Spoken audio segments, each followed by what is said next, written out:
Hello mga kablaga. May isang mapagpalang araw po muli sa ating lahat. So yan, balik tayo muli sa pagluluto. Since malapit ng Pasko, winter na.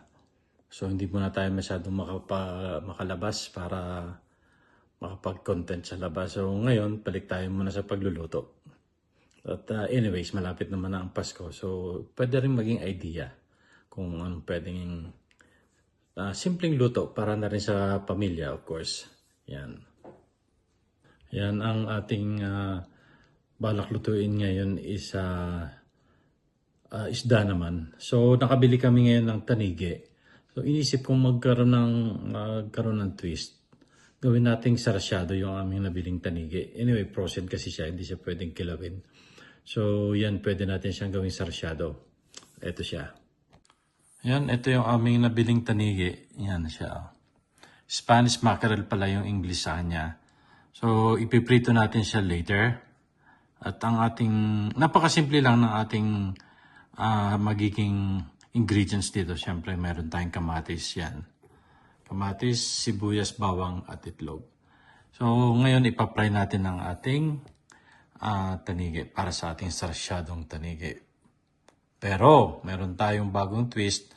So, ngayon, may binigay sa akin si Mrs. na papasko daw. Yan. Magiging partner ko sa kitchen. Ito siya. Okay. Yan. So, ito yung bagong magiging partner ko sa kitchen na binigay ni Mrs. Siyempre. Binigyan niya ako ng, of course, Hexclad. Splatter screen. Ito yung tinatakip yata pag nagpuprito. At siyempre, bagong kawali. Yan siya. Bagong pan from Hexclad. Right? It's Hexclad. Ito yung ginagamit yata ni Ramsey. Chef Ramsey, yan. So, ito siya, binili niya online. So, ngayon, bubuksan ko na siya para makita natin kung ano yung itsura niya.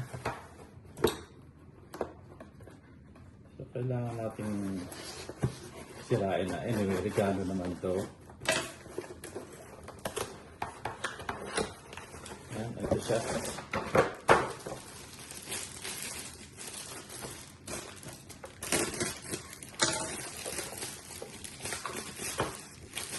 Oh, maganda nga siya. Pagtakip siya habang nagpiprito. Right, so hindi siya tumatalsik yung mantika, right? What is that? Is that? Yeah. So it's splatter screen. Oh, I thought it was like a cover. No, it's splatter screen. So, okay, ito naman yung binigay niya sa akin na pan na Hexclad. So, ito na yung magiging partner natin ng pagluluto sa kitchen. Ito na hirap. Ito siya. There you go. Ito siya. Look. That's nice, right? Yeah, that looks Nice. good. Yeah, it looks good. And there's still something. I think this is the lid. Can you hold that?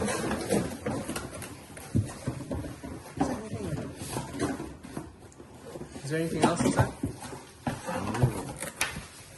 Is this the plastic one? So, ito yung kanyang takip. Talagang may bag pa siya. Yan, ito yung takip niya na lid. Oh, nice one. So, I love cooking now. Good. There you go. Okay. So, ito na yung ating magiging partner sa kusina while cooking. So, yan. Ito yung ating tanige. 6 na slice siya. So, steak na siya. Yan. So, ipiprito na natin siya maya-maya. Ang pinaka-seasoning ko lang na nilagay dyan is asin. Yan, para tama lang yung alat niya. Yeah. Okay, see you later.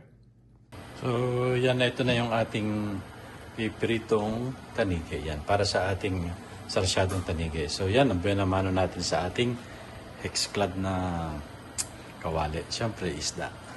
para healthy daw. Ayan. Yan, ito, nagpiprito na tayo ng ating tanigi. Yan siya.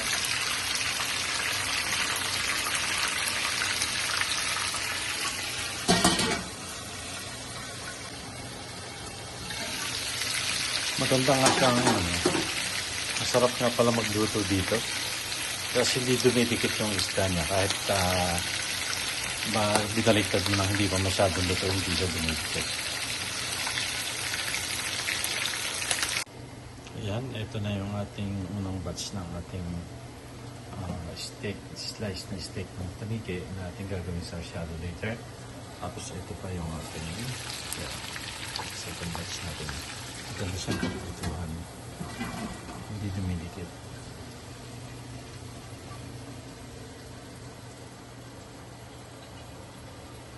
Love my new partner sa kusina.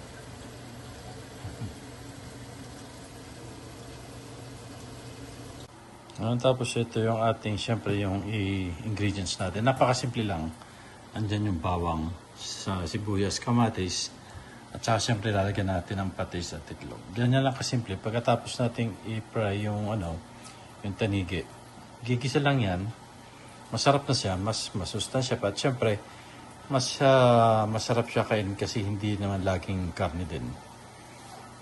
Good para sa pamilyang Pilipino. Yan, simpleng recipe lang.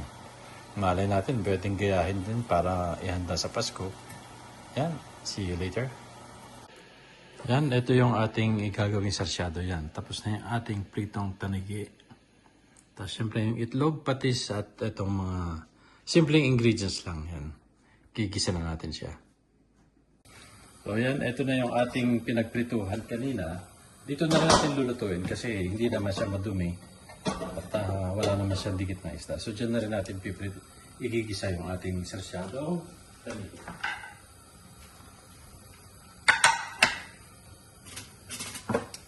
Siyempre lalagay na natin yung ating bawang.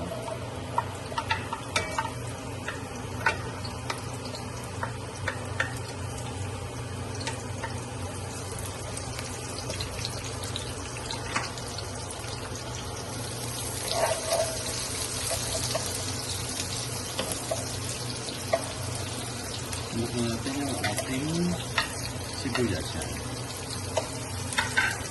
So, tatakpan na natin sa mga ilang segundo para maluto siya bago natin ilagay yung kamatis. So yan, pwede na natin ilagay yung ating kamatis. So kailangan mo natin maluto yung kamatis bago natin ilagay yung ating pritong tanigi. Mga 2 minutes lang yan.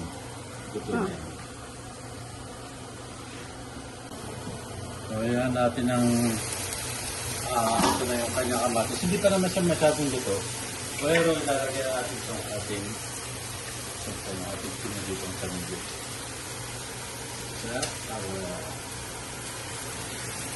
Para masaya ang buhay.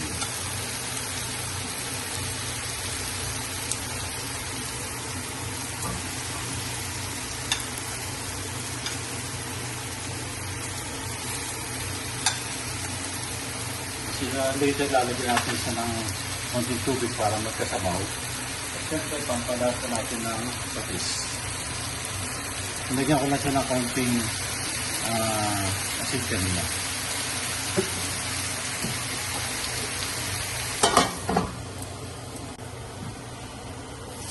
Yun, ang ating pagkagong tanili. So, ito na yung kanyang kamatis. Yan. Lalagyan natin naman siya ngayon ng tubig. So, ito, nagpainit na tayo ng tubig para magkaroon siya ng sabaw.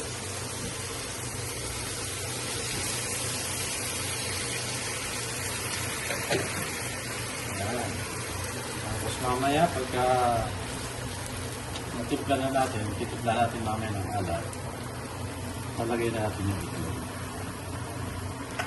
Mga 1 minute pa siya kumuto.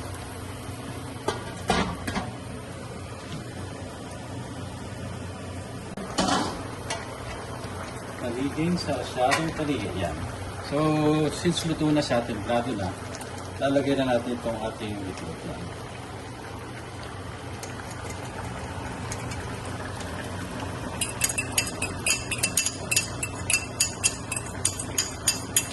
Para kompleto na ang ating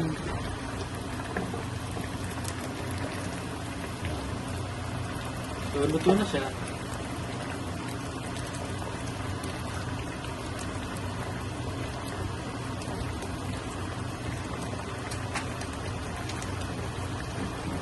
Okay, ito na ang sarsyadong tanigi ala Jerry.